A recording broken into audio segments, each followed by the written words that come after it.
पूज्य डॉक्टर बाबा साहब आम्बेडकर एवं इस भारत भूमि पर समतावादी और लोकतांत्रिकवादी विचारों को आगे ले जाने के लिए जिन संतों महापुरुषों ने त्याग और बलिदान किया, उन सभी के विचारों और उनके त्याग और बलिदान को सबसे पहले मैं गोंदिया की इस पवित्र धरती पर से विनम्र अभिवादन करता हूँ। आज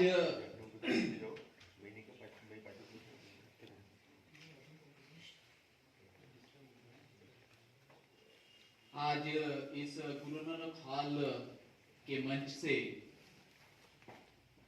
पेबैक टू सोसाइटी गोंदिया और द एजुकेटर फाउंडेशन,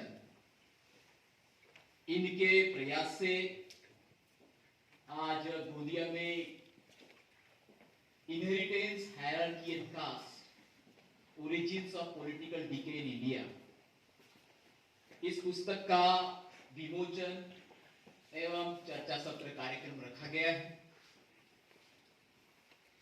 इस कार्यक्रम में विशेष रूप से उपस्थित इस कार्यक्रम के मुख्य अतिथि आदरणीय कानेकर गुरु जी, उसी प्रकार से इस कार्यक्रम में हमको अपने बहुत ही व्यवहारिक और इंसाइटफुल इनपुट से हमको अभिभूत किए ऐसे इंजीनियर किशोर बारमाटे साहब और हमारे भ्राता माननीय अनिल भूसारी जी, अध्यक्ष मराठा सेवा संघ भंडार। और मैं ये देख रहा हूं कि इस कार्यक्रम में बहुत से ऐसे वरिष्ठ कार्यकर्ता यहाँ पर उपस्थित दिखाई दे रहे हैं। कई हमारे दोस्त यहाँ पर उपस्थित है। सभी लोगों का नाम लेना शायद इस पटल से समय का और ज्यादा ही उपयोग होगा। यहाँ पर विशेष रूप से संतोष क्लासेस हमारे दोस्त यहाँ गोंदिया में चलाते हैं। IIT जेईई के लिए विशेष रूप से उनका योगदान रहा है और मैं तो ये कहूंगा कि उन लोगों ने कुछ ऐसे बच्चों को भी एडॉप्ट किया है जिसमें कि मार्जिनलाइज कम्युनिटी से हैं और वो उनका ख्याल रखते हैं। That is very good. ऐसे संतोष रहंगडाले जी, यहाँ पर विशेष रूप से उपस्थित संतोष क्लासेस से मिलिंद तिवारी जी, उसी प्रकार से सामाजिक कार्यकर्ता सविता बेदरकर मैडम, जो पूरे तन्मयता के साथ में, पूरी संवेदनशीलता के साथ में सामाजिक काम में लगे रहते हैं। कार्यकर्ताओं में YR Meshram sir, DS Meshram sir, उसी प्रकार से बालाघाट से पॉलिटिकल साइंस के प्रोफेसर खोबरागड़े जी, यहाँ पर सड़क अर्जुनी से हमारे कार्यकर्तागण यहाँ उपस्थित है। आमगांव से वरिष्ठ कार्यकर्ता गण उपस्थित है और इस कार्यक्रम को सफल बनाने के लिए हमारे गोंदिया से भी वरिष्ठ कार्यकर्ता और समतावादी संगठनों से जुड़े हुए लोग उपस्थित हैं। वो इंटरनेट की दुनिया में नहीं, उसमें जो आत्मीयता हम देखते हैं, एक दूसरे के साथ में मिलते हुए विचारों का जो आदान प्रदान होता है, वो किसी भी हालत में आप देखिए उस तरीके से नहीं है। ये जो पुस्तक का विमोचन की जब बात आई और हमारे कई कार्यकर्ताओं ने, कई मेरे फ्रेंड्स ने ये कहा कि सर आप नागपुर में तो कर ही रहे हैं, अच्छा बड़ा शहर है, आप उधर भी दूसरी जगह बुक सेमिनार करोगे, बड़े बड़े यूनिवर्सिटीज में जाके आप अपनी बात रख सकते हो, बुक के बारे में बोल सकते हो, लेकिन गोंदिया आपका गांव है, उन लोगों के बीच में आप आइए और कुछ दो शब्द बोलिए, क्या लिखा है आपने। हिंदी और मराठी में ट्रांसलेशन होगा जो मैंने प्रॉमिस कर दिया है ऑलरेडी, वो आएगा। तो यहाँ आने का उद्देश्य ऐसा नहीं है कि ये पूरा का पूरा जो पुस्तक लिखा गया है वो पूरा के पूरा आप लोगों को, जैसा कि मैंने वहां पर लिखा है, सारा का सारा पढ़ लोगे समझ में आ जाएगा। इकट्ठे समझ में आ जाएगा, ये उद्देश्य नहीं है इसका। इसका उद्देश्य ये भी है कि उस प्रक्रिया को आगे बढ़ाया जाए जिस प्रक्रिया की बात आदरणीय अभी बारमाटे साहब ने की। चर्चा, विमर्श। अभी हार्वर्ड यूनिवर्सिटी, आप सब लोग जानते हो, नामी यूनिवर्सिटी है, वो इस बात के ऊपर अभी उन्होंने एक रिसर्च किया है। मैं उनका जो मैगजीन है वो पढ़ रहा था, हर हफ्ते उनका कुछ मैगजीन निकलता है, हार्वर्ड गेजेट करके उसका नाम। उसमें पढ़ रहा था, वो इस बात का वहां पर अध्ययन चल रहा था कि इस कोरोना पीरियड में जन्म लेने वाले जो बच्चे हैं या इस पीरियड में जो ग्रो करने वाले बच्चे हैं, उनकी इंटेलेक्चुअल कैपेसिटी के ऊपर क्या प्रभाव पड़ेगा। And this is a big question. हम उसको नजरअंदाज कर देते हैं, हम उसको बहुत ही हल्के से ले लेते हैं, लेकिन यह उतनी ही गंभीर विषय की बात है कि उनकी इंटेलेक्चुअल कैपेसिटी के ऊपर, उनके माइंड के ऊपर, ब्रेन तो मिल जाएगा, ब्रेन तो स्वाभाविक रूप से मिल ही जाता है, but what about their intellectual capacity, what about their intellectual inputs जो माइंड के रूप में विकसित होता है उसका। इस बात के ऊपर उन्होंने तवज्जो दिया है कि हमको इसको हल्के में नहीं लेना चाहिए। आप सब लोगों को पता है कि हमें से कई हमारे दोस्त है, रिश्तेदार है जिनकी शादी कोरोना पीरियड में हुई। आप सब लोगों को अनुभव होगा कि हमने कई ऐसे अपने रिश्तेदार है जिनको दुख दिया है, या हमने भी दुख सहा है कि तुम भी मत आओ, हम भी नहीं आते, जहां वहां करो। आप अपनी शादी भी करने जा रहे हो तो जाओ और दुल्हन को लेके आओ, that's all, nothing more than that. उसके बाद में कई हमारे रिश्तेदार और दोस्त हैं जिनके बच्चे इस कोरोना पीरियड में हुए। तो उस प्रक्रिया को हमको आगे कैसे बढ़ाना चाहिए, उसको किस तरीके से पटरी पे लाना चाहिए, ये भी इस कार्यक्रम का एक हेतु है। ये ऐसा नहीं है कि सिर्फ इंटेलेक्चुअल बात बोलने के लिए यहाँ पे हम ही। तो इसीलिए मैंने सोचा कि क्यों ना हम गोंदिया में बहुत दिन से मिले नहीं हैं, हम ये इस तरीके का एक चर्चा सत्र रखा जाए जिसके माध्यम से हम मिले। साथियों, यहाँ पर हमारे वरिष्ठ वक्ताओं ने बहुत अच्छी अच्छी बातें रखी, पुस्तक के बारे में, उसके व्यवहारिक पहलुओं के बारे में बहुत अच्छी बातें रखी, ग्राउंड लेवल पे इन विचारों को किस तरीके से हम रख सकते हैं इसके बारे में बातें रखी। मैं कुछ चुनिंदा बातें रखना चाहूंगा जिसके माध्यम से मैं ये बताना चाहूंगा कि ये पुस्तक आखिर किसके बारे में। अभी हमारे पूर्व वक्ताओं ने और भूसारी जी की एक जो बात उन्होंने जो कही कि पुस्तक का सिर्फ लिख लेना, पुस्तक का पढ़ लेना, यही सामाजिक परिवर्तन के लिए पर्याप्त नहीं होता है। सामाजिक परिवर्तन के लिए उस पुस्तक के जो विचार हैं उसके प्रति संवेदनशीलता रखना, उसका रिफ्लेक्शन के लिए प्रयास करना समाज में, वो उससे ज्यादा मायने रखता है। और इसीलिए मुझे याद है किसी संभाषण में मैंने कहा था कि किसी भी चेंज के लिए दो चीजों की अति आवश्यक महत्वपूर्ण चीज होती है, दो अति महत्वपूर्ण चीज। बाद में और भी सारी चीजें आती है, लेकिन दो चीजें जो अति महत्वपूर्ण है किसी भी चेंज के लिए वो है, एक एकेडमिक्स या इंटेलेक्चुअल प्रोसेस, और जो दूसरी प्रोसेस होती है वो है एक्टिविज्म। इसके बिना नहीं। और इसीलिए जब हम एकेडमिक्स की बात करते हैं तो एकेडमिक्स अपने आप में सब कुछ नहीं है।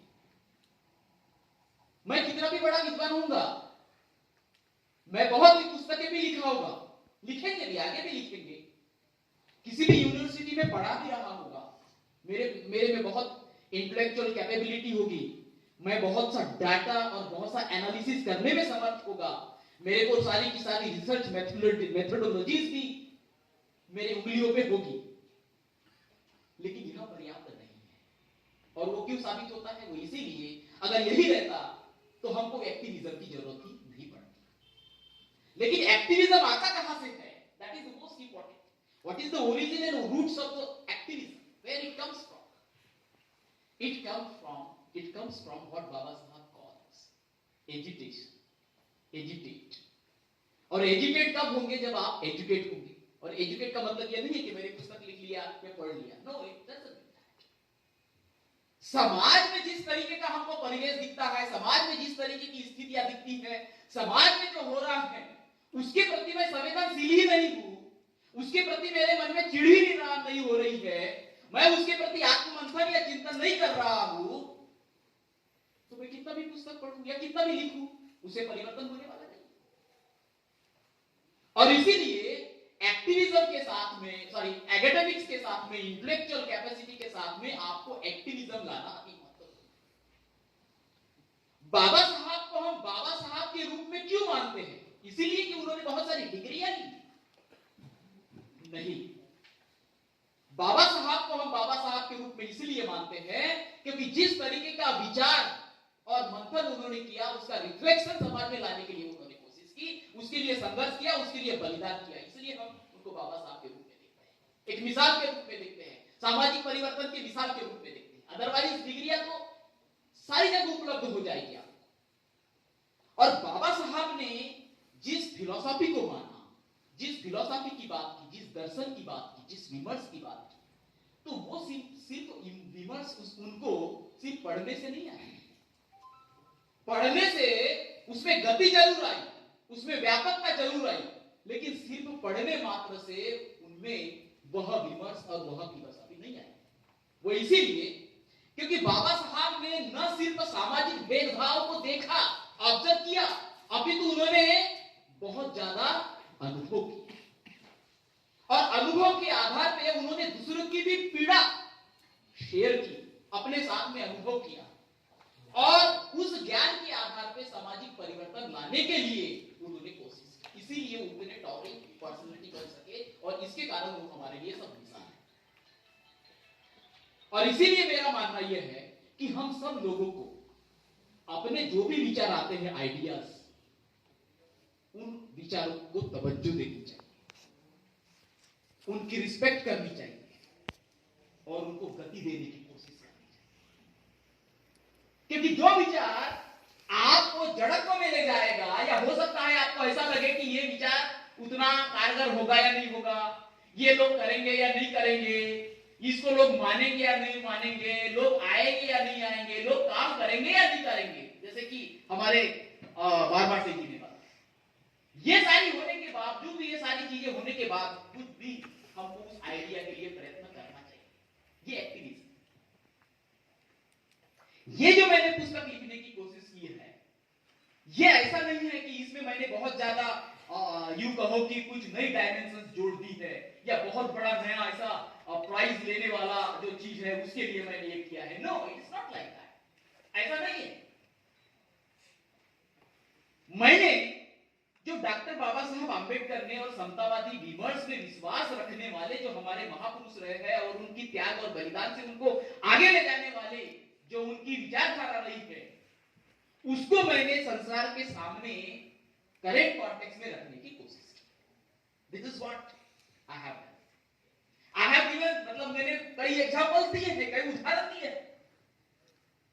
तो कई बार ये होता है कि अगर इसका आप अगर नाम पढ़ेंगे, origins of political decay in India, तो जैसे ही हम पॉलिटिकल डिके या पॉलिटिकल इस शब्द का हम देखते हैं तो हमको फट से क्या आएगा, क्या जहन में आएगा, हमारे जहन में क्या आएगा? हमारे जहन में वो सारी चीजें आएगी जो हम अपने इर्द गिर्द देखते रहते हैं, जो हमारे पॉलिटिक्स में होते रहता है। जो पॉलिटिक्स में होते रहता है इधर उधर, आप लोकल पॉलिटिक्स में इन्वॉल्व हो तो वो दिखेगी, राष्ट्रीय लेवल की अगर पॉलिटिक्स है तो वो दिखेगी आपको, राज्य स्तर की दिखेगी, और हर किस्म की वो चीजें दिखेगी जो आप देखते हैं और आपको दिखाया जाता है। ये सारी चीजें आती हैं। लेकिन इस पटल के माध्यम से मैं आपको ये बताना चाहता हूं कि ये जो चालू घड़ामोड़ियां है पॉलिटिक्स क्या, उसके बारे में ये पुस्तक नहीं। टू बी फ्रैंक, ये पुस्तक आप जो आज आप देख रहे हैं, वर्तमान में जो देख रहे हैं, करंट में जो देख रहे हैं, 10 साल से देख रहे हैं, 5 साल से देख रहे हैं कि इस पॉलिटिक्स में ये राजनीतिक पार्टी में ये हुआ, ये राजनीतिक पार्टी में हुआ, ये इसका गठबंधन हुआ, इस जाति से इतने लोगों को लिया गया, इतने लोगों को टिकट नहीं दिया गया है, ये सारी, इसके बारे में ये बुक नहीं है। It is not about the mundane politics, it is not about the चालू पॉलिटिक्स। ये किसके बारे में है? दूसरी चीज ये मैं कहना चाहूंगा, किसी भी गवर्नमेंट पॉलिसीज के बारे में यह पुस्तक नहीं है। किसी भी गवर्नमेंट पॉलिसीज की क्रिटिक्स करने के उद्देश्य से, उसके प्रॉस और कॉन्स देखने के उद्देश्य से भी ये पुस्तक नहीं लिखी गई। तो ये पुस्तक आखिर है किस बारे में, किस बारे में है पुस्तक? ये पुस्तक है सोसाइटी के बारे में और उससे अटैच जो पॉलिटिकल सिस्टम है उसके बारे में। पॉलिटिकल सिस्टम और पॉलिटिक्स ये दोनों एक ही चीज नहीं होती। सोसाइटी और पॉलिटिकल सिस्टम इसके बारे में ये पुस्तक। क्यों? क्योंकि जैसे कि मैंने इसके पहले भी एक दो बार बताया, जो मैं यहां पर दोहराना चाहूंगा वो ये है क्योंकि बहुत सी ऐसी चीजें हैं जो हमको दिखाई देती। मैंने अपने पिछले भाषण में किया, इसमें ज्यादा दोहराऊंगा नहीं, दूसरी चीजें मुझे हर एक युग का पॉलिटिकल सिस्टम होता है, एक फ्रेमवर्क होता है, उसके अनुसार वो पॉलिटिक्स चलते रहती है। लेकिन हमको ये भी समझना पड़ता है कि जो एग्जिस्टिंग पॉलिटिकल सिस्टम है, जो कॉन्स्टिट्यूशन के दायरे में बनाया गया है, किसी भी मुल्क का, आप भारत का उदाहरण ले लीजिए या किसी दूसरे मुल्क का उदाहरण ले लीजिए, आपको यह दिखेगा, आपको यह दिखेगा कि किसी भी मुल्क का जो पॉलिटिकल सिस्टम है वहां सिर्फ और सिर्फ जो लीगल फ्रेमवर्क बना जाता है या कॉन्स्टिट्यूशनल फ्रेमवर्क बनाया जाता है, सिर्फ उसके द्वारा प्रभावित नहीं होता, अपितु वो फ्रेमवर्क बनाने के पहले जो पहले से आने वाली एग्जिस्टिंग इंस्टीट्यूशंस है, जो एग्जिस्टिंग सोसाइटल स्ट्रक्चर्स है, सोशल इंस्टीट्यूशंस है, सामाजिक संस्थाएं हैं, वो संस्थाएं उस पॉलिटिकल सिस्टम को प्रभावित करती है। और इसका नतीजा ये होता है कि जिस पॉलिटिकल सिस्टम की हम अपेक्षा करते हैं वो पॉलिटिकल सिस्टम उस तरीके से दिखता है। पॉलिटिकल सिस्टम में रहते हुए ये सारी चीजें करनी पड़ती हैं आपको। जो पॉलिटिक्स करनी होती है उस सिस्टम के माध्यम से ही करनी पड़ती है। हमारे देश का जो पॉलिटिकल सिस्टम है, हम उसको डेमोक्रेटिक पॉलिटिकल सिस्टम कह सकते हैं। क्यों? वो इसीलिए कहते हैं क्योंकि यहां पर पॉलिटिकल पार्टीज है, वो इलेक्शन लड़ती है और उसके माध्यम से हमारे जो रिप्रेजेंटेटिव है चुन के जाते हैं। लेकिन इसमें सबसे और अति महत्वपूर्ण जो चीज है वो ये है कि हम जिस पॉलिटिकल सिस्टम की बात करते हैं वो पॉलिटिकल सिस्टम जरूरी नहीं है कि उस तरीके से नहीं। पॉलिटिकल सिस्टम के एक रूल्स होते हैं, उस रूल्स में बंद के ही आपको पॉलिटिक्स करनी पड़ती है। लेकिन प्रॉब्लम कहां आती है? प्रॉब्लम ये आती है कि जैसे कि बाबा साहब ने कहा कि हर मुल्क में एक गवर्निंग क्लास होती है और एक गवर्न क्लास होती है। एक गवर्निंग क्लास होती है और एक गवर्न क्लास होती है, और इसमें कोई एक्सेप्शन नहीं है, ये पहले से आता रहा है और आगे भी चलेगा। और बाबा साहब ने भी इसके ऊपर बोला है कि गवर्निंग क्लास और गवर्न क्लास का होना ये कोई एक्सेप्शनल चीज नहीं है, वो अनकॉमन चीज नहीं है, वो होता ही है। लेकिन प्रॉब्लम क्या होता है कि कुछ मुल्कों में कि इस तरीके की सोसाइटल स्ट्रक्चर्स बनने लगती है या बनाई जाती है, चाहे वो रिलीजियस आधार पे हो, कल्चरल आधार पे हो, इथनिक आधार पे हो और लिंग्विस्टिक आधार पे हो, किसी भी तरीके से। तो उसका नतीजा ये होता है कि जो लोग किसी समय में, किसी युग में अगर रूलिंग क्लास बन गई, अगर गवर्निंग क्लास बन गई, तो वो इस तरीके की इंस्टीट्यूशंस इजाद करने लगती है जिसके कारण हमेशा के हमेशा वही गवर्निंग क्लास बनता है। इसी को हम कहते हैं इनहेरिटेंस, हेरिडिटरी गवर्निंग क्लास। और इसीलिए बाबा साहब कहते हैं कि गवर्निंग क्लास का होना और गवर्न क्लास का होना यह कोई अनकॉमन चीज नहीं है। लेकिन प्रॉब्लम ये आ जाती है वहां पर जब आप गवर्निंग क्लास को हेरिडिटरी गवर्निंग क्लास के रूप में तब्दील करते हैं।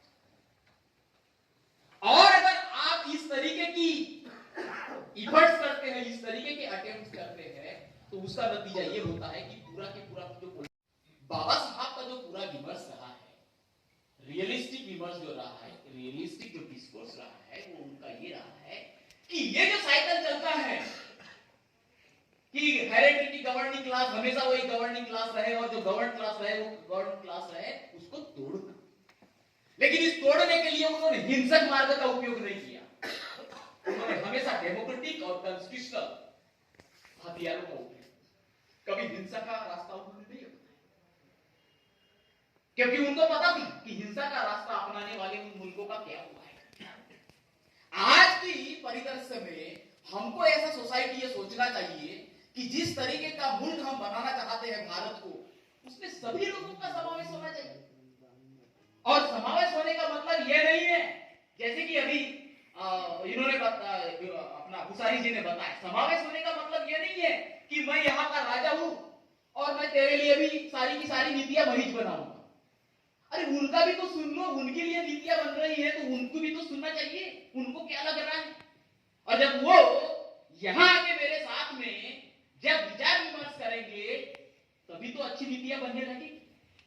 और नहीं तो हमेशा मैं ये कोशिश करूंगा कि मैं ही नीतियां बना रहा हूं, आपके लिए भी बना रहा हूं, मैं कंसेशन तो दे रहा हूं, आपको वेलफेयर भी दे रहा हूं, आपको योजनाएं भी बनाए दे रहा हूं, सारी की सारी चीजें तो बना दे रहा हूं। लेकिन अगर मान के चलो हमेशा के हमेशा आप इसी तरीके से हम सोचते रहे कि मैं ही हेरिडिटरी क्लास के रूप में गवर्न करूंगा, तो वो मुल्क स्टेबिलिटी कभी भी प्राप्त नहीं कर सकता, स्टेबिलिटी प्राप्त नहीं कर सकता। ये इतिहास रहा है।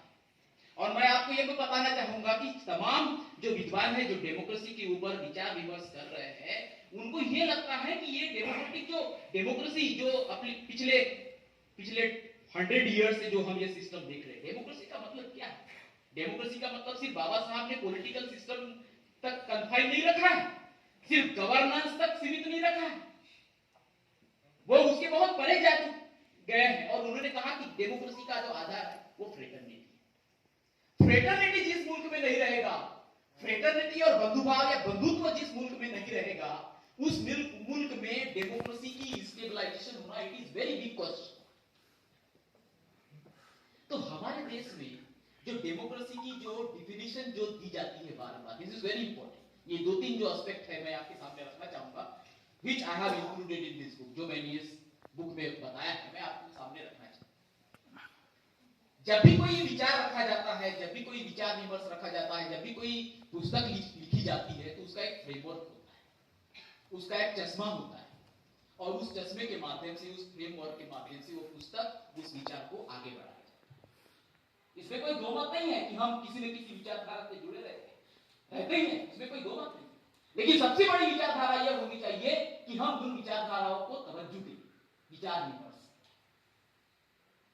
हमारे देश में क्या है कि जो इंटेलेक्चुअल क्लास रहा है वो भी मोस्टली हेरिडिटरी इंटेलेक्चुअल क्लास रहा है। बाहर के मुल्कों से जो लोग आए और हमारे देश के ऊपर रिसर्च किया, डेमोक्रेसी के ऊपर रिसर्च किया, उन लोगों ने भी जो डेमोक्रेसी की जो थीम्स दी है वो क्या है, डेमोक्रेसी के जो व्यूज दिए हैं वो क्या है। तो आज आप देखोगे मोस्टली जो बुक लिखी गई है उसमें आप ये देखेंगे कि डेमोक्रेसी के बारे में क्या कहा गया, इंडिया के खासकर डेमोक्रेसी के बारे में वो ये कहा गया कि भारत में रेगुलर इलेक्शंस होते हैं, रेगुलर इलेक्शंस कभी अब्सेंट नहीं हुए, हमेशा उसमें कंटिन्यूटी बरकरार रही, हमेशा उसमें कंसिस्टेंसी बरकरार रही, रेगुलर इलेक्शंस। तो रेगुलर इलेक्शंस को ही मान लिया गया यही डेमोक्रेसी, इसी को विचार विमर्श बना गया, इसी को डोमिनेंस डिस्कोर्स बना दिया गया कि हमारा जो टारगेट है, हमारा जो गोल है वो ये है कि इलेक्शन ही होना, रेगुलर इलेक्शन ही होना ही यही डेमोक्रेसी को कही, व्हिच इज अ मिथ।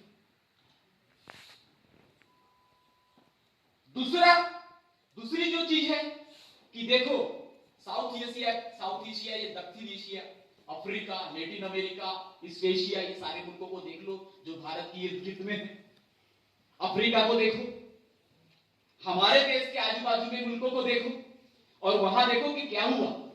वहां पर डेमोक्रेसी स्थापित की गई, डेमोक्रेटिक इंस्टीट्यूशंस लाई गई, लेकिन देखो भाइयों वहां पर डेमोक्रेटिक फ्रेमवर्क धराशायी कर दिया है।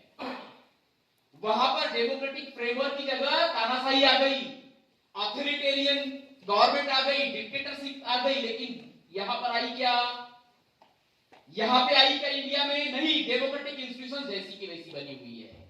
प्रधानमंत्री हैं, संसद है, राष्ट्रपति हैं, इलेक्शंस हो रहे हैं, इलेक्शन कमीशन है, ये सारा हो रहा है ना, ये डेमोक्रेसी है। बाकी के मुल्कों में देखो धराशायी हो गई।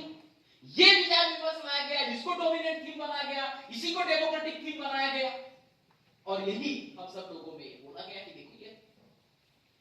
और एक चीज जो सबसे और अति महत्वपूर्ण जो चीज है, जो इंपेसाइज किया गया और इसको ही बोला गया कि यही डेमोक्रेटिक की डिफिनेशन है, यही है डेमोक्रेसी। क्या?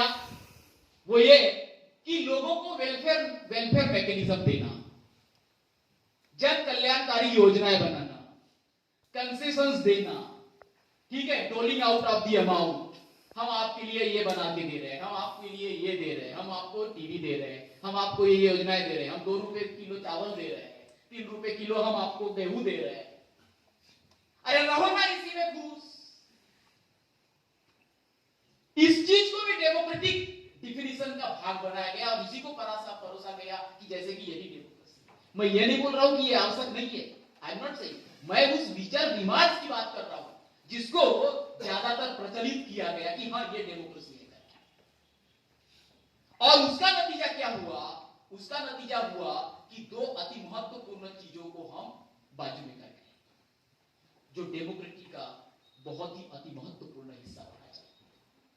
किसी भी मुल्क में, मैं भारत की बात नहीं कर रहा हूं, किसी भी मुल्क में 2 चीजें क्या महत्वपूर्ण होनी चाहिए थी, जो इंडिया के कॉन्टेक्स्ट में, भारत के कॉन्टेक्स्ट में, भारत के संदर्भ में अति महत्वपूर्ण चीज उन्होंने अदा करना चाहिए। वो कौन से factors? Number 1, participation and effective representation. Participation and effective representation. सिर्फ पार्टिसिपेशन होने से काम नहीं चलेगा, तो आपका वहां पर इफेक्टिव से होना चाहिए, इफेक्टिव बोलना होना चाहिए, आपकी बात मान्यता मिलनी चाहिए। आप वहां पर पहुंच गए लेकिन आपकी बातों को कोई तवज्जो ही नहीं है, तो मतलब क्या? मेरे को पद दे दिया गया लेकिन वो उसमें पद पे रहते हुए कोई मैं इफेक्टिव डिसीजन ही नहीं ले पा रहा हूं, इफेक्टिव मैं अपना कोई इनपुट ही नहीं दे रहा हूं, उसके अनुसार कोई तवज्जो ही नहीं की जा रही है, तो उसका मतलब क्या होगा? कई विद्वानों ने यह कहा है कि पार्टिसिपेशन होना किसी चीज में यही पावर है, यही सत्ता है। यानी किसी चीज में पार्टिसिपेशन होना यही सत्ता है। बाबा साहब ने कहा ऐसा नहीं है, और इनफैक्ट ऐसा नहीं है। किसी मीटिंग में आपका सिर्फ पार्टिसिपेशन होना वह आपको वो अथॉरिटी नहीं दे सकता। आपको उसमें बोलने की छूट होनी चाहिए, आपको वहां पर अपनी बात रखने की, कोई उससे सहमत हो या ना हो वो अलग बात है, लेकिन आपको अपना बात रखने की आपको पूरी फ्रीडम होनी चाहिए। That is what effective representation is. इस चीज को तवज्जो नहीं दी गई और हमने इलेक्शंस हो रहे हैं, डेमोक्रेटिक फ्रेमवर्क बना हुआ है, कंसेशंस पे कंसेशन हम कुछ दे रहे हैं, इसी के ऊपर तवज्जो दी गई और इसी को डेमोक्रेटिक थीम बनाया गया इंडिया की। We should not do that. हमने ऐसा नहीं करा। हमने इस चीज के ऊपर भी तवज्जो देना चाहिए था कि वो लोग जिन लोगों के लिए योजनाएं बनाई जा रही है उनका इफेक्टिव रिप्रेजेंटेशन वहां है क्या, उनको तैयार करने की जिम्मेदारी हम सबकी है। ऐसा नहीं है कि सिर्फ उन्हीं की है, और खासकर जो हमेशा गवर्निंग क्लास रही है उसकी ज्यादा जिम्मेदारी बन जाती है कि उन लोगों को बंधुत्व के आधार पर उन लोगों को वहां तक लाए, उनको भी इंपावर्ड करे और अपनी बराबरी पे उनको लाए। ये डेमोक्रेटिक कंटेंट का इंग्रेडिएंट होना चाहिए था हमारे लिए। हमने क्या किया? हमने इस तरफ कोई भी ध्यान नहीं दिया। और दूसरा, ये जो सबसे अति महत्वपूर्ण जो चीज है जो बाबा साहब ने इंसिस्ट किया है वो है फ्रेटर्निटी, बंधुत्व। अगर मान के चलो मैं यहां पे ऐसा हो रहा है कि मान के चलो मैं पहले दूसरे काम करता था, मैं किसानी करता था, मैं बीड़ी बनाता था, मैं झाड़ू लगाता था, और अगर मुझे अवसर मिला और मैं इस पद को प्राप्त कर लिया तो इसका मतलब यह नहीं है कि किसी का नुकसान हो गया। हमारे भारत में इस तरीके की मानसिकता पैदा कर दी गई, एक जीरो सम गेम, एक थ्योरी है जीरो सम, आप सब लोगों को पता। जीरो सम गेम का मतलब यह है कि अगर मुझे कुछ गेन होता है, मुझे कुछ प्राप्त होता है, तो आप समझने लगते हो कि आपका नुकसान होता है, और जैसे ही आपको कुछ प्राप्त होता है तो मैं ये समझने लगता हूं कि मेरा नुकसान हो गया। इसको कहा जाता है जीरो सम। हमारे देश में ये इस चीज को ज्यादा मतलब परकोलेट कर दिया गया कि देखो ये जो लोग हैं ये अगर आते हैं तो आपको नुकसान हो जाता है, इस तरीके की मानसिकता। तो उसका नतीजा ये हुआ कि इस मानसिकता का नतीजा ये हुआ कि जो फ्रेटर्निटी होनी चाहिए थी वो आई। हम इस चीज को सहन करने के इतने कैपेबल ही नहीं बन पाए कि नहीं भाई कानेकुर गुरुजी भी अगर मेरे साथ में बैठेंगे तो एक अलग वातावरण तैयार होगा, एक अलग भारत तैयार होगा। इस तरीके हमने उसको एक जीरो सम गेम बना के रख दिया है। और हमको ये लगता है कि हमारी जो इनहेरिटेड जो सोशल इंस्टीट्यूशंस हैं, सोशियो रिलीजियस इंस्टीट्यूशंस हैं, उसके आधार पे जो हमको प्राइड मिलता है, जो हमको एक प्रेजुडिस मिलता है, क्या कहेंगे, एक ब्लाइंड जो प्रेजुडिस मिलता है कि नहीं, मैं तो हमेशा सोशल इंस्टीट्यूशंस के अनुसार एक सुपीरियर मतलब किस्म का एक मतलब लोग हूं, तो अगर ये आ जाते हैं तो मेरा नुकसान ही हो जाएगा। और उसी कारण ये नतीजा ये हुआ कि हमने इस रिप्रेजेंटेशन को फ्रेटर्निटी के हिसाब से नहीं देखा कि इनका रिप्रेजेंटेशन भी होना उतना ही आवश्यक है गवर्नमेंट के लिए और देश के लिए। मैंने इस पुस्तक में उस चीज को रखने की कोशिश की। दूसरा एक अति महत्वपूर्ण जो चीज है, जो पॉलिटिकल डिस्कोर्स में हमको अभी तक पढ़ाया गया और बताया गया, मैंने तो केमिकल साइंसेस में पढ़ाई की है, साइंस बीएससी किया है मैंने। उस वक्त आप सब लोगों को पता है कि साइंस यानी साइंस ही है। कोई बोलता था साइंस यानी साइंस कर लो, हमको भी ये लगता था। मैं आपको एक चीज बताना चाहता हूँ कि बीएससी करने के बाद में मैंने मैंने 2 एंट्रेंस दी थी। अब ये है इसलिए उसका कॉन्टेक्स्ट निकला, इसलिए बता रहा हूँ और समझाने की कोशिश कर। मैंने जेएनयू की जाना था, दूसरी तरफ मुझे ये भी बोला गया अरे यार नहीं, साइंस पढ़ना है नहीं, आज मतलब आपको नौकरी और सब देखना ही पड़ेगा, तो साइंस का भी दे दिया, वो भी दे दिया, दोनों में हो गया। लेकिन मैंने आईआईटी ज्वाइन की, जेएनयू नहीं गया। लेकिन वो जो अंदर का जो एक था कि नहीं, सोशल साइंसेस भी पढ़ना जरूरी है सोसाइटी को समझने के लिए, हमारे जो आसपास में जो गतिविधियां होती हैं उसको समझने के लिए ये जरूरी थी। इसीलिए मैंने फिर पॉलिटिकल साइंस विषय लिया और उसके माध्यम से मुझे पहले दर्शन हुए कि ये सब सोसाइटी और सोशियोलॉजिकल स्टडीज क्या होती है। तो मैंने उस वक्त ये देखा कि पॉलिटिकल साइंस की 2-3 पुस्तकें जो भी मैंने पढ़ी होगी, उसके माध्यम से मुझे यह दिखाई दिया कि पॉलिटिकल साइंस के जो बड़े बड़े जो विद्वान हैं जिन्होंने पुस्तकें लिखी है, उसमें मुझे एक बात समझ में ये आई और बहुतायत में यही चीज जिधर उधर मुझे दिखाई दी, जो भी मैंने छोटी मोटी पुस्तकें पढ़ी पॉलिटिकल साइंटिस्ट के द्वारा भारत के ऊपर, उसमें मुझे ज्यादातर ये दिखाई दिया कि उसमें वो कौन सा फ्रेमवर्क तैयार करते हैं, कौन सा विमर्श रखते हैं, वो इस तरीके से रखते हैं कि भारत में पॉलिटिकल गतिविधियां होती हैं, पॉलिटिकल प्रोसेसेस चलती हैं, राजनीतिक प्रक्रियाएं चलती हैं, और ये राजनीतिक जो प्रक्रियाएं हैं, ये जो राजनीतिक प्रक्रियाएं हैं, ये राजनीतिक प्रक्रियाओं के कारण, राजनीति के कारण समाज में और भेद बढ़ता है और दूरियां बढ़ती है। उसको उन्होंने नाम दिया, एक शब्द दिया, पॉलिटिसाइजेशन ऑफ कास्ट। पॉलिटिसाइजेशन, आप सब लोगों ने पढ़े हुए, ये कोई ये नहीं पता, मैं बता रहा हूं कि डोमिनेट, मैंने इसमें लिखा है dominate themes on democracy in India. उन्होंने एक चश्मा बनाया, इन लेखकों ने एक चश्मा बनाया, politicisation of caste. I am not ruling out the politicisation of caste, मैं नहीं बोल रहा, लेकिन बहुतायत में प्रीडोमिनेटली इसी को थीम बनाया गया कि देखो ये जो राजनीति है ना, ये असली जड़ है, भ्रष्टाचार की जड़ राजनीति है, भ्रष्टाचार सॉरी जो ये जो भेदभाव हो रहा है जाति के आधार पे, उसकी जड़ राजनीति है। इस तरीके का एक वो बनाया गया, एक थीम बनाया गया, एक नैरेटिव बनाया गया, और उसके माध्यम से इस बात के ऊपर ज्यादा तवज्जो दी गई, अरे असली जड़, असली जो डेविल्स एडवोकेट है, असली जो शैतान है, वो पॉलिटिक्स है, और वही जो है ये सारी की सारी चीजें करता है। नहीं तो कहां कास्ट है, कहां सोशल हायरार्की है, कहां इनहेरिटेंस है, ये राजनीति है जो सारा का सारा चीज करती है। इस तरीके का थीम हमको बताया गया, और मैक्सिमम जितने भी पॉलिटिकल साइंस की हमने पुस्तकें पढ़ी होगी उस वक्त ग्रेजुएशन और पोस्ट ग्रेजुएशन के लेवल में, ये डोमिनेट थीम रही है। मैं उनका नाम नहीं लेना चाहता इस पटल के माध्यम से, लेकिन आपको दिखाई देगा। आप 1970s और 80s की बुक्स पढ़िए, इवन 90s की पढ़िए, आपको वो दिखाई देगा। और उसमें इसकी रिवर्स में जो चलने वाली प्रक्रियाएं हैं उसको नजरअंदाज कर दिया गया। उसके ऊपर बोलना नहीं, उसके ऊपर बोलना नहीं है, बात नहीं करना है। जैसे कि अभी गुरुजी ने यहाँ बहुत सी चीजें बताई, हर हालत में हम घर में, बाहर में, हर जगह हम उसके ऊपर उसके अनुसार काम करते रहते हैं, लेकिन चर्चा नहीं करना चाहते। चर्चा से अवॉइड होना चाहते हैं। जब तक कोई भी मुल्क अपने मुल्क और सोसाइटी में होने वाली दैनंदिन जो प्रॉब्लम्स है उसके ऊपर फेस टू फेस नहीं होता, वो प्रॉब्लम्स हमेशा चलती रहेगी, उसको कोई एंड नहीं कर सकता।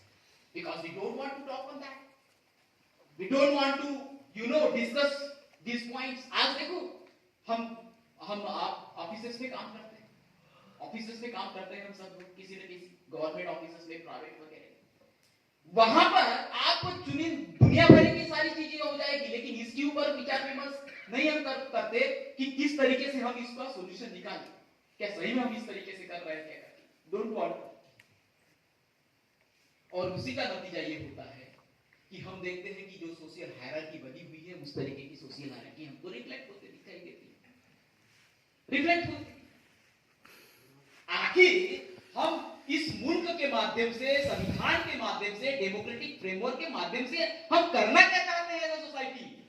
हमारा मूल क्वेश्चन क्या है? हमारा बेसिक और अल्टीमेट क्वेश्चन क्या है जिसके पीछे हमको भूखना चाहिए पूरे सोसाइटी के माध्यम से? कोई बोलता है नहीं हमको इस तरीके से करना चाहिए, कोई बोलता है नहीं हमको इस तरीके से करना चाहिए। तो फिर संविधान किस काम के लिए दिया गया? हमने बनाया किस लिए है उसको? अगर हम अपना अल्टीमेट क्वेश्चन भूल गए हैं, अल्टीमेट क्वेश्चन का बहुत बड़ा फिलोसॉफी बाबा साहब ने दिया है कि हर मुल्क को यह देखना पड़ता है कि किस प्रश्न के ऊपर उसको अपनी एनर्जी खर्च करना चाहिए। हर किसी सोसाइटी को यह सोचना पड़ता है कि उसकी एनर्जी कहां जा रही है। इसीलिए क्या हुआ कि इन मुद्दों के ऊपर हमारा ध्यान नहीं गया और हमने ज्यादातर यह कोशिश की कि पॉलिटिक्स ही जो है वो डिवाइड करती है। ऐसा नहीं है, यह कंप्लीट ट्रूथ नहीं है, it is not a complete truth. और अगर ये कंप्लीट ट्रूथ होता तो गवर्निंग क्लास इंडिया में हेरिडिटरी गवर्निंग क्लास ही क्यों रहती? अगर इसमें ट्रूथ रहता तो जो सत्ता में हमेशा रहे हैं वही सत्ता में क्यों रहते हैं सोशल कंपोजिशन के आधार पे? आप द स्टेट या जिसको हम गवर्नमेंट कहते हैं उसकी अलग अलग ब्रांचेस को खंगालिए, आपको दिखेगा, आपको समझ में आएगा। हमने क्या एक्नॉलेज किया है? क्या ये वास्तविकता है? मैं आपको बताना चाहता हूं, even you go to the US and the US universities, वहां पे भी आप ये देखोगे इस बात के ऊपर विमर्श चलता रहता है कि नहीं अब इंडिया में वो सारी चीजें नहीं है, अब तो हो गया, वो चली गई। अरे चली गई है तो आपको नजर आएगा क्यों दिखाई देता है? इस तरीके का नजारा हमको क्यों दिखाई देता है? इसीलिए मैंने क्या किया है, इस बुक में एक नया मतलब एक चैप्टर बनाया है, एक विषय के ऊपर मैंने लिखा है, आप पढ़ेंगे तो दिखाई देगा, उसको मैं कहता हूं ईसीएस। ईवीएस नहीं, हाँ आप समझ रहे हैं, ईवीएस नहीं, ईसीएस। ईसीएस को मैं कह रहा हूं यहां पर expanded caste system. Expanded caste system यानी मैं ये कह रहा हूं कि परंपरागत तरीके से जो कास्ट सिस्टम है उसका प्रीमाइस क्या है? उसका प्रीमाइस ये है कि मोबिलिटी नहीं रहेगी, हायरार्की रहेगी, ग्रेडेड इनइक्वालिटी रहेगी। इनइक्वालिटी तो रहेगी लेकिन वो ग्रेडेड होगी। लेडर के ऊपर जाओगे तो आपका रिवरेंस बढ़ेगा, लेडर के नीचे आओगे तो आपका कंटेम्प्ट बढ़ेगा। ये सारी चीजें रही है। और दूसरी और अति महत्वपूर्ण जो चीज है वो ये है कि भारत में ये जो सोशल इंस्टीट्यूशन या सोशियो रिलीजियस इंस्टीट्यूशंस बनाई गई है उसको पॉलिटिकल या रूलिंग स्ट्रेटेजी है इसके ऊपर ज्यादा तवज्जो नहीं दिया गया। Hierarchical system, hierarchical social order under the caste system, यह गवर्निंग मैकेनिज्म है, इसके ऊपर ज्यादा ध्यान नहीं दिया गया। यानी जो ट्रेडिशनल तरीके से जो इंस्टीट्यूशंस है वो भी सत्ता को कायम रखने का एक जरिया है, इसके ऊपर ज्यादा ध्यान नहीं दिया। This is very important. यानी कहने का तात्पर्य यह है कि उसको इस तरीके से पेश किया गया कि वो तो सोशल इंस्टीट्यूशंस है, उसका कोई पॉलिटिकल सिग्निफिकेंस नहीं है भाई। ये रिलीजियस इंस्टीट्यूशंस है, ये कल्चरल इंस्टीट्यूशंस है, उसका कोई राजनीतिक सिग्निफिकेंस नहीं है। इस तरीके का ये थीम बनाया गया which is fallacious, which is imaginary, which doesn't have any reality whatsoever in it. Social structure, और उसका मैंने यहां पर जिक्र किया है, social structure, socio religious institutions, ये इसीलिए मैंने पहली चैप्टर में लिखा है social institutions as ruling state, यानी सोशल इंस्टीट्यूशंस रूल करने का एक मैकेनिज्म है। और इस रूलिंग मैकेनिज्म में ट्रेडिशनल तरीके से जो चलने वाला हायरार्किकल जो सिस्टम है, कास्ट सिस्टम है, उस सिस्टम में इस तरीके की स्ट्रक्चर बनाई। अब आप क्या चाहते हो इस स्ट्रक्चर में? इस स्ट्रक्चर में आप ये चाहते हो कि कुछ जो लोग हैं वो हमेशा हाशिए पे रहे, वो गवर्न रहे, और कुछ जो लोग हैं वो हमेशा गवर्निंग क्लास के रूप में रहे। That is what you want under this hierarchical caste system, यही चाहते हैं ना हम उसमें। लेकिन अगर कुछ लोग ऐसा प्रयास कर रहे हैं कि इस हायरार्की को खत्म किया जाए, इस हायरार्की को नेस्तनाबूद किया जाए, इसको एनहिलिट कर दिया जाए, इसके परे जाके सोचा जाए, तो फिर ऐसी स्थिति में जो हेरिडिटरी गवर्निंग क्लास रहना चाहते हैं, हमेशा वो गवर्निंग क्लास के लिए रहने के लिए साम दाम दंड भेद जो भी करना चाहे वो करना चाहते हैं, तो ऐसी स्थिति में जब नए लोग उसके खिलाफ में लड़ाई लड़ेंगे तो हमेशा हेरिडिटरी गवर्निंग क्लास के रूप में रहने वाले लोग कुछ तो नए प्रयास करेंगे। उनके अगर इंस्टिंक्ट ये कहता है कि नहीं ये तो जीरो सिम गेम के जैसा, मतलब इसको मैं लेना चाहूंगा और हमेशा रहने के लिए, तो ऐसी स्थिति में वो कुछ दूसरा प्रयास जरूर करेंगे। तो फिर दूसरा प्रयास क्या होना चाहिए?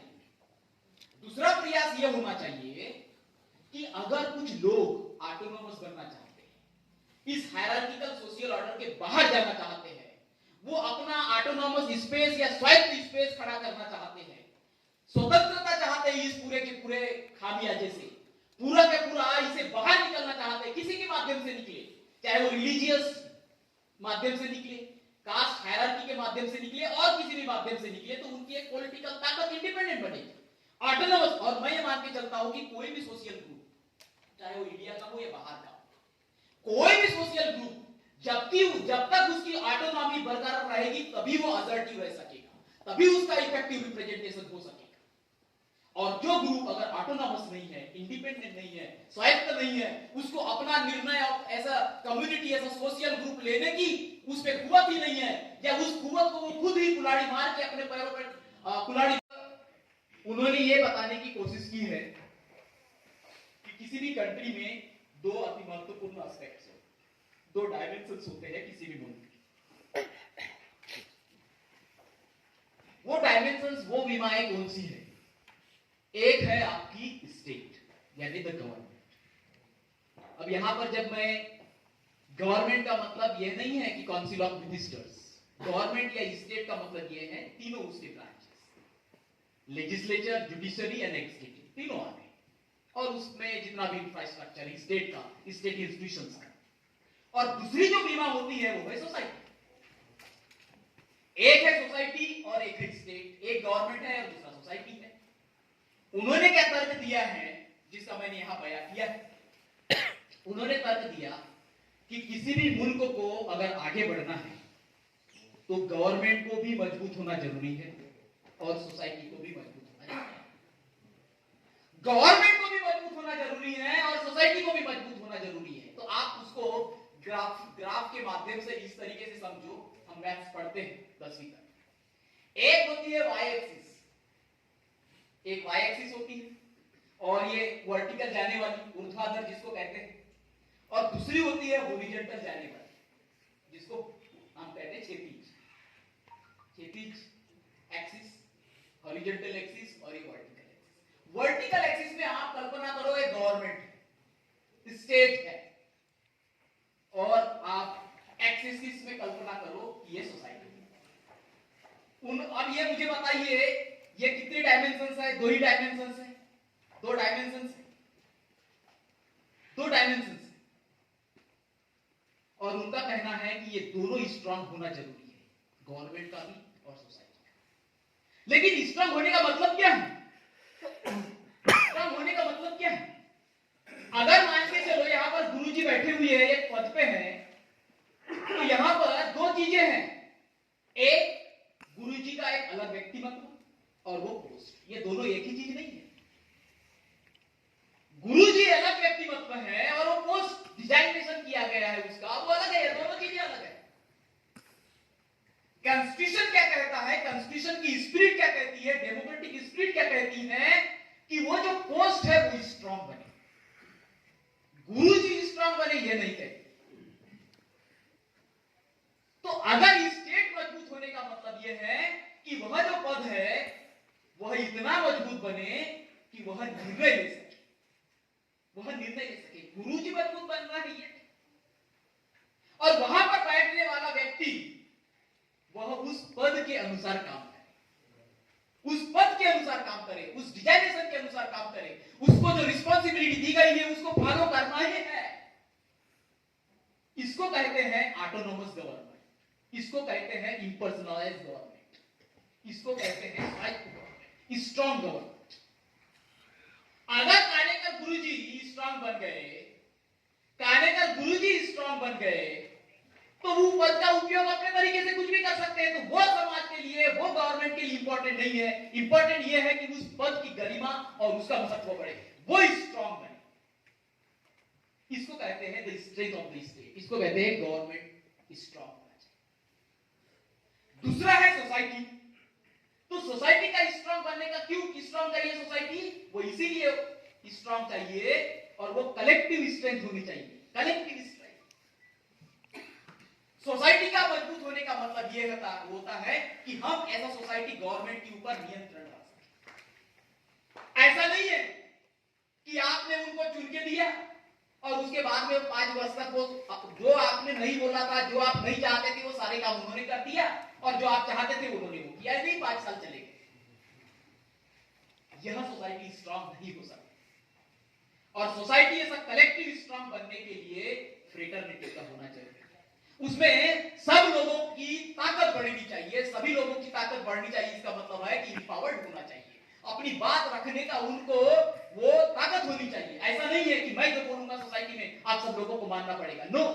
इससे सोसाइटी कभी भी स्ट्रांग नहीं बन सकती। अगर ऐसा कोई व्यक्ति, ऐसा कोई शख्स इस तरीके से कोशिश करता है तो वो सोसाइटी स्टेबलाइज नहीं हो सकती, वो हमेशा डिस्टेबलाइज रहेगी, हमेशा उसमें खून खराबे, हमेशा उनमें वायलेंस चलते रहेगा, और ऐसी स्थिति में वह मुल्क आगे बढ़ नहीं सकता। और इसीलिए उन्होंने कहा कि ये दोनों आगे बढ़ना चाहिए। मेरा मानना यह है, इसमें आगे मैंने उसमें लिखा है, मेरा मानना यह है कि ये जो 2 एक्सिस है, इधर और इधर जाने वाली, ये पर्याप्त नहीं है किसी मुल्क के आगे बढ़ने के। सोसाइटी भी स्ट्रांग होना चाहिए, सही है, स्टेट भी स्ट्रांग होना चाहिए, ये भी। इसमें थर्ड डायमेंशन का होना जरूरी है, तभी कुछ सार्थकता आएगी। और नहीं तो होगा क्या कि अगर हम इस थर्ड डायमेंशन के ऊपर, इस तीसरी डायमेंशन के ऊपर अगर हम तवज्जो नहीं देते तो आप देखोगे कि स्टेट भी स्ट्रांग होते हुए दिखाई देगा, स्टेट भी स्ट्रांग होते हुए दिखाई देगा, लेकिन वो कानेकर गुरुजी स्ट्रांग होते हुए दिखाई देंगे, वो पद और स्टेट इंस्टीट्यूशंस नहीं दिखाई देंगे स्ट्रांग होते। मान्यवर काशीराम साहब ने इस चीज के ऊपर जो सामान्य भाषा में उन्होंने कहा, इसीलिए उन्होंने कहा था कि मजबूत नहीं मजबूर गवर्नमेंट चाहिए। That is what he wanted to convey. मजबूर गवर्नमेंट का यहां पर मतलब यह है कि दीज पीपल जो जिनको रिस्पॉन्सिबिलिटी दी गई है इस शासन को चलाने के लिए, वह नियमों के अनुसार चले, जो रिस्पॉन्सिबिलिटी दी गई है उसके अनुसार। दूसरी तरफ सोसाइटी स्ट्रांग होते हुए दिखाई देगी, लेकिन यहां पे इस तरीके का स्ट्रांग होते हुए दिखाई देगी कि जैसे कि कुछ लोगों का ही दबदबा चल रहा है। I am this state, I am the society, मैं जो बोलूंगा वही होगा। मेरा यह कहना है कि ये होते रहेगा, आपको दिखाई देगा, लेकिन एक तीसरी डायमेंशन जब तक उसमें जोड़ते नहीं तो कोई भी मुल्क आगे नहीं। वो तीसरी डायमेंशन क्या है, मैंने उसका जिक्र किया है, उसको मैंने नाम दिया है पावर ऑफ डाइवर्सिटी, उसको मैंने नाम दिया है पावर ऑफ रिप्रेजेंटेशन। आप कैसे चाहते हो कि स्टेट में ऑटोनॉमस आएगी? अगर मान के चलो एक गवर्नमेंट इंस्टीट्यूशन है, एक उदाहरण देने के लिए मैं कहना चाहता हूं, एक गवर्नमेंट इंस्टीट्यूशन है, उसमें एक ही व्यक्ति काम कर रहा है, एक ही व्यक्ति काम कर रहा है, मान के चलो गवर्नमेंट है। गवर्नमेंट का मतलब या पॉलिटिकल इंस्टीट्यूशंस का मतलब ऐसी इंस्टीट्यूशंस जो डिसीजंस लेती है सबके लिए। अब उस गवर्नमेंट इंस्टीट्यूशन में एक ही व्यक्ति गया है, तो ऐसी स्थिति में वो सभी के लिए निर्णय ले रहा है, और एक ही व्यक्ति है वहां पर, तो उस वक्त का निर्णय की कल्पना कीजिए, उस वक्त के निर्णय की कल्पना कीजिए। उसके बाद में दूसरा भी व्यक्ति चला गया वहां गवर्नमेंट इंस्टीट्यूशन में, उस वक्त के निर्णय की कल्पना कीजिए और दोनों में तुलना कीजिए, दोनों का तुलनात्मक अध्ययन कीजिए, दोनों के परिणामों की तुलना कर दीजिए, तो आपको समझ में आएगा कि रिप्रेजेंटेशन का क्यों महत्व है। स्टेट अपने आप में सब कुछ नहीं है, जैसे कि अभी यहां गुरुजी ने बताया, संविधान वह लाइव नहीं है, उसको लाइव करना पड़ता है। तो अगर एक ही व्यक्ति है, उस वक्त के निर्णय में आप तवज्जो दीजिए, और जब दो लोग चले जाते हैं उस वक्त के निर्णय में तवज्जो दीजिए, आपको अंतर समझ में आएगा। और इसीलिए स्टेट का स्ट्रांग होना, सोसाइटी का स्ट्रांग होना तभी सार्थक होगा जब हम थर्ड डायमेंशन यानी 6 डायमेंशन डालेंगे और उसमें हम पावर ऑफ रिप्रेजेंटेशन को भी डालेंगे। जब तक रिप्रेजेंटेशन वहां होगा नहीं, आप कल्पना मत कीजिए कि आपको सिर्फ और सिर्फ इलेक्शन सब कुछ करवा देंगे या डेमोक्रेटिक फ्रेमवर्क हमेशा चलता रहेगा तो उसी से सब कुछ नतीजे आने लगेंगे। No, it can't be. मैं यहां पर रिजर्वेशन या वो रिजर्वेशन पॉलिसी इसके ऊपर चर्चा नहीं कर रहा हूं। मैं बोल रहा हूं कि आप रिजर्वेशन तो क्या है, रिजर्वेशन एक मैकेनिज्म तय की गई थी, आप दूसरा मैकेनिज्म इजाद कीजिए और रिप्रेजेंटेशन सबका रखिए, बात करो। Why don't you craft out new policies? Why don't you craft new mechanism for representation? Leave aside this reservation. लेकिन किसी भी मुल्क के लिए जब तक डाइवर्सिटी का वहां पर प्रेजेंस नहीं होगा पॉलिटिकल डिसीजन मेकिंग में, उनके नतीजे, उस डिसीजन के नतीजे उस तरीके से होंगे। इस चीज को मैंने यहां पर रखने की कोशिश की है। उसमें बहुत सा थ्योरेटिकल और कॉन्सेप्चुअल चीजें हैं जो मैंने वहां पर बताने की कोशिश की। एक और चीज इस माध्यम से आपको बताना चाहता हूं, एक लास्ट वाली चीज, दिस इज वेरी इंपॉर्टेंट, जो हमको इस चीज को पूरे हिस्टोरिकल बैकग्राउंड को समझने में मदद करेगी। मैंने एक चैप्टर का नाम दिया है इलीट वर्सेस सोसाइटी एक्सिस। मैंने वहां पर शब्द ऐसा उपयोग किया है, short circuiting the elite versus society axis. यानी एक तरफ इलीट है यानी गवर्निंग क्लास, सामान्य भाषा, और दूसरी तरफ सोसाइटी। तो ये इलीट क्लास और सोसाइटी, ये जो एक्सिस है इसको शॉर्ट सर्किट कर दिया जाए। अब शॉर्ट सर्किट का मतलब आप जानते हैं, यानी इसका मतलब ये है कि सोसाइटी को इलीट के खिलाफ में करने के लिए जो भी प्रयत्न किए जा रहे हैं उसको नेस्तनाबूद करना, उसका मतलब है शॉर्ट सर्किट करना। यानी आप यूरोप और अमेरिका के कुछ मुल्कों को देखो, वहां के संघर्ष को देखो, तो वहां क्या हुआ है, एक तरफ इलीट, दूसरी तरफ पूरी एक सोसाइटी। इलीट को और सोसाइटी को एक दूसरे के सामने खड़ा कर, इंडिया में वो नहीं दिखाई दिया था। इंडिया में वो ऐसा दिखाई नहीं दिया और उसका नतीजा ये हुआ कि हमारे देश में जो सोसाइटी से डेमोक्रेटिक वैल्यूज की स्थापना के लिए जो होना चाहिए था प्रयास, और उस माध्यम से, उस संघर्ष के माध्यम से जो इंस्टीट्यूशंस बनना चाहिए था, वह बन ये this is very very important in the context of India. और इसीलिए मैंने उसका शीर्षक दिया है शॉर्ट सर्किट करके। अब इस शॉर्ट सर्किट करने के कई तरीके हैं, जिसमें कि हायरार्की आ गई, रिलीजन आ गया, कल्चरल एस्पेक्ट्स आ गए। ये सारे के सारे चीजें ऐसी हुई जिसमें कि गवर्निंग क्लास ने गवर्न क्लास को अपने पास में रखा और कभी भी सोसाइटी और इलीट इस तरीके का एक्सिस कभी होने नहीं।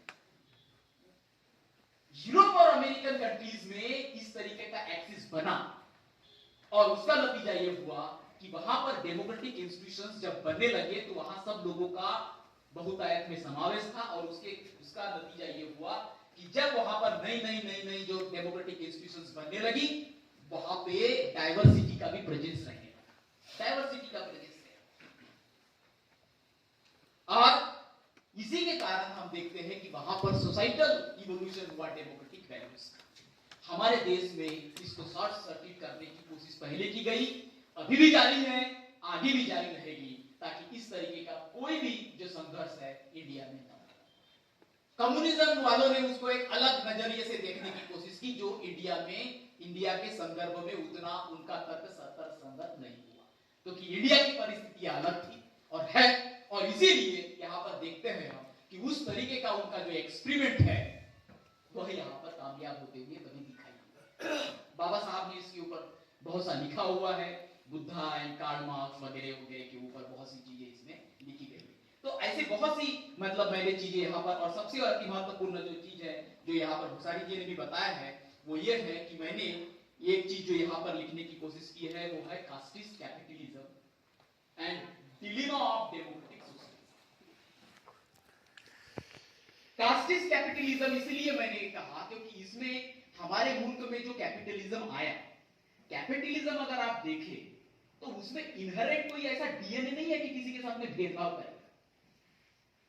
उसमें ऐसा इनहेरेंट मतलब डीएनए नहीं है कि वो किसी के साथ में भेदभाव करेगा। उसके लिए सभी एक इक्वल ट्रीटमेंट हो सकते हैं, बशर्ते उस कैपिटलिज्म को इन्फोर्स करने वाले जो लोग हैं उनके दिमाग में वो पूरा बात न हो। इंडिया कैपिटलिज्म का हर्ष ऐसा हुआ है कि जिस मुल्क में वो गया, जिस प्रकार की सामाजिक तानाबाना था, जिस प्रकार की सामाजिक व्यवस्था थी, उसने उस तरीके का रूप लेना शुरू किया। इंडिया के धरती पे कैपिटलिज्म की शुरुआत ऐसा मत मानिए कि 1991 में हुई और उसके बाद no, this is a big fallacy. ये पहले से ही शुरू था, ये 1950 के पहले भी था। इस तरीके की मानसिकता अगर हम रहते हैं तो ये दिखाता है कि हमें फ्रेटर्निटी कहां है। इसके कई उदाहरण आप ज्वलन दिए जा सकते हैं, और इसीलिए मैंने इस चैप्टर में casteist capitalism and dilemma of democratic socialism में आप देखोगे कि मैंने उसमें कई डायग्राम्स दिए हुए हैं और उसमें मैंने मंथन करने की कोशिश किया है कि ये किस तरीके से हम किस ओर जा रहे हैं as a society. Democratic socialism इसीलिए उस वक्त मैंने पिछले पटल में भी बोला था कि इसलिए बाबा साहब ने उस वक्त कहा कि इसको मैंडेटरी कर देना अत्यावश्यक।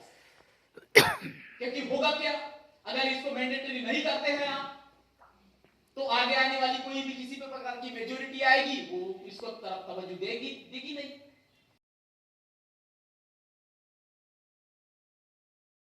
सकता है, लेकिन वो किस चीज में बिजी रहता है, that is a big question. इस चीज को मैंने यहां पर रेखांकित करने की कोशिश किया है कि हमेशा से गवर्निंग जो क्लास रही है वो क्या कर रही है, और जो गवर्न क्लासेस से प्रोमिनेंट एलिमेंट जाके वहां पर रिप्रेजेंटेशन करने के लिए जब भेजा जाता है तो वो क्या है। हमारे जो सोसाइटी में ये जो दो अलग अलग क्लासेस बनी है उसका सबसे बेहतरीन और जो बहुत ही अपरेंट या बहुत ही जो दिखने वाला जो लक्षण है वो क्या है। वो लक्षण ये है जो मैंने अपने छोटे से अनुभव से मैंने जो देखा है उसमें ये दिखाई देता है कि जो गवर्निंग क्लास है, ये एकेडमिक डिस्कशन है, किसी के ऊपर व्यक्तिगत टीका टिप्पणी नहीं है, दिस इज वेरी इंपॉर्टेंट। और किसी भी सोशल ग्रुप के ऊपर मैं यहाँ पर कोई टिप्पणी नहीं करना चाह रहा हूँ। इट इज अ कंप्लीटली, मैंने शुरू में लिखा है और यहाँ पर मैंने शुरू में ही एक डिस्क्लेमर लिखा है कि ये कोई गवर्नमेंट की पॉलिसी या किसी भी ऑर्गेनाइजेशन या किसी भी इससे संबंध नहीं है, this is my personal views, that's all. जो लक्षण मैंने देखा है उसमें यह दिखाई देता है कि जो गवर्निंग क्लासेस है उसमें यह दिखाई देता है कि वो अपनी एक आइडियोलॉजिकल एजेंडा के लिए, एक मैं उसके लिए भाषा उपयोग कर रहा हूं, एक आइडियोलॉजिकल एजेंडा के लिए, एक आइडियोलॉजिकल गोल प्राप्त करने के लिए हर किसी को अपनी अपनी आइडियोलॉजी को आगे ले जाने का पूरा अधिकार है। That is how it should be, the flow of the ideas, the free flow of the ideas. लेकिन ये जो परीक्षित होता है जिसमें कि हम सब लोगों को यहाँ पर ध्यान रखना चाहिए वो ये है कि गवर्निंग क्लास अपनी आइडियोलॉजिकल एजेंडा प्राप्त करने के लिए गवर्न क्लासेस से जो लोग आते हैं उसको सिर्फ आइडियोलॉजिकल एजेंडा तक सीमित न रखते हुए अपने आइडियोलॉजिकल एजेंडा को आगे बढ़ाने के लिए साम दाम दंड भेद हर कोई उपयोग कर सकता है, एंड इट यूजेस दैट। उसमें वो बिजनेस पावर का उपयोग करेगा, खरीदेगा, वो खरीदते हैं क्योंकि मुल्क को अपने आइडियोलॉजिकल एजेंडा को आगे ले जाना है। लेकिन ये देखने में आया है कि जो गवर्न क्लासेस रही है उनको लगता है कि ये 5 वर्ष जो मिले हुए हैं इस 5 वर्ष में अपनी जेब आइडियोलॉजिकल एजेंडा गया काम से। अभी हम सिर्फ 5 वर्ष मिले हैं, जितना भट्टी चला सकते हैं उतना भट्टी चला लो क्योंकि उसके बाद में देयर इज नथिंग। तो तुम्हारी जो समतावादी और लोकतांत्रिकवादी जो विचारधारा है उसको कहा जाए, अरे तुमको दिया किस लिए है वो वाला ऑफर? वो दिया इसलिए है कि आप समतावादी और लोकतांत्रिक विचारधारा को आगे ले जाओ, इसलिए दिया गया है। और यह बहुत बड़ी खामियां है जिसके आधार पर यह दिखाई देता है कि रिप्रेजेंटेशन इफेक्टिव नहीं हो पाता। आपको पार्टिसिपेशन मिल जाता है, आपको वहां जाने का मौका जरूर मिल जाता है, लेकिन आपने जैसे कहा कि मौके का उपयोग बराबर किया, and that is a big irony for us. इन तमाम मुद्दों के ऊपर मैंने ये किया है। आप इसके ऊपर टिप्पणी करेंगे, आप सब लोगों से मैं गुजारिश करूंगा कि उसको पढ़ें, जिस तरीके से भी पढ़ सकते हैं। उसका हिंदी मराठी अनुवाद होने वाला है और उसके अनुसार आप अपने अपने तर्क वितर्क रख सकते हैं। You are free to comment, you are free to criticise and anything you can do, that is for all of you.